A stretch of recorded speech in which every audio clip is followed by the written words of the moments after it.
आज पहली बार आप लोगों के सामने ये जानकारी दे रही हूँ कि मैंने केवल जनजाति समाज के लिए सत्र बुलाने की बात कही थी।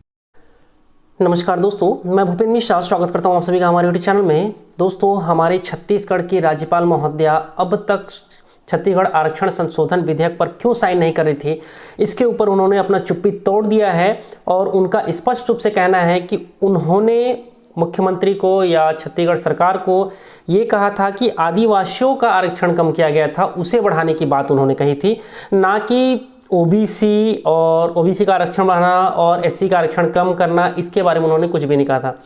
तो इसको लेकर के राज्यपाल महोदया ने क्या क्या चीजों को कहा है, चलिए उसको सुन लेते हैं। देखिए, आरक्षण का जो बिल के बारे में मैं बताना चाहती हूँ कि मैंने एक पत्र लिखा था सीएम साहब को, और जो परिस्थिति 58 को लेकर जो हाई कोर्ट ने उस संशोधन को जो है 2012 का जो हुआ था, जिसमें 50 से ऊपर 58 कर दिया था और उसको उन्होंने अवैधानिक रूप से घोषित कर दिया, और पूरे प्रदेश में जिस तरीके से एक असंतोष का वातावरण, क्योंकि इसमें 58% को तो उन्होंने अवैधानिक कर दिया, लेकिन जो परिस्थिति थी आदिवासियों की 32% था, वो घटकर 20% में आ गया, और पूरा सर्व आदिवासी समाज ने इसको पूरे प्रदेश स्तर पर जन आंदोलन शुरू किया। और मैंने और लोगों ने मुझे आवेदन दिया, राजनीतिक दलों ने, सामाजिक संस्थाओं ने, कि हमारा 20 से 32 बढ़ाए जनजाति समाज, क्योंकि उन्हीं का घटा था। ओबीसी का तो यथावत था, एससी का भी यथावत था। तब मैंने मुख्यमंत्री जी को कहा था, लिखा था, और व्यक्तिगत तौर पर भी मैं जानकारी ले रही थी कि इसमें तत्काल कार्रवाई होनी चाहिए। पूरे प्रदेश में एक असंतोष का वातावरण है, और मैंने स्पेशल आज मैं आपको बता रही हूँ, केवल जनजाति समाज के लिए ही सत्र बुलाने के लिए मांग किया था, कि चूंकि इसमें केवल आदिवासी वर्ग का ही 32 से 20 हुआ था, और इसके लिए मैंने कहा था, मतलब एक सुझाव के तौर पे कहा था कि अगर अध्यादेश लाना चाहें तो अध्यादेश लाइए, या विशेष सत्र बुलाना है तो विशेष सत्र बुलाए। जैसा भी सरकार ने इसको विशेष सत्र बुलाकर ये मतलब संशोधन विधेयक लाए। अब देखिए, मैं आज पहली बार आप लोगों के सामने ये जानकारी दे रही हूँ कि मैंने केवल जनजाति समाज के लिए सत्र बुलाने की बात कही थी। अब इस विधेयक में ओबीसी आपका अन्य समाज का 3% और एससी समाज का 1% और 32।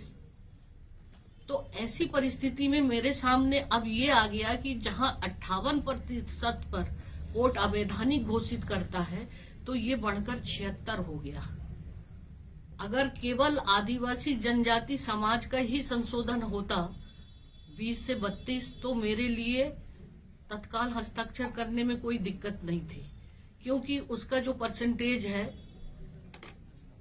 उसका जो डाटा सरकार के पास था, तो वो उनमें कोई दिक्कत नहीं थी। अब चूंकि 76% ओबीसी का और 13% एससी का और अन्य का, ऐसे 76%, तो ये जो एक तकनीकी पहलू आया है कि मेरे सामने ये देखना है कि क्वांटिफाइबल जो डाटा है, वो उस डाटा की जानकारी लेना।